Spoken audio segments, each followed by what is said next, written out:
बिस्मिल्लाहिर्रहमानिर्रहीम अल्लाहुम्मा सल्ली अला मुहम्मदिन व आलि मुहम्मद। नीयत क्या है? नीयत को समझने के लिए एक छोटी सी मिसाल पेश करूंगी। आप एक पानी का गिलास 3 अफराद को पेश करते हैं। पहला शख्स ये पानी इसलिए नहीं पीता कि उसे प्यास नहीं है। दूसरे शख्स ने पानी पीने से इसलिए इनकार किया कि वो हालत गुस्सा में है, वो गुस्से की हालत में है। तीसरा शख्स इसलिए पानी नहीं पीता कि वो कहता है कि मेरे से ज़्यादा प्यासा वो चौथा फर्द है, उसे पानी दीजिए।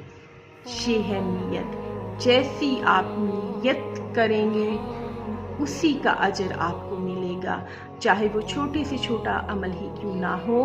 उसका अजर परवरदिगार आलम आपको बेहतरीन अता करेगा, क्योंकि वो रहमान है, वो रहीम है, वो बंदों को इंसान की सोच से ज़्यादा नवाजता है।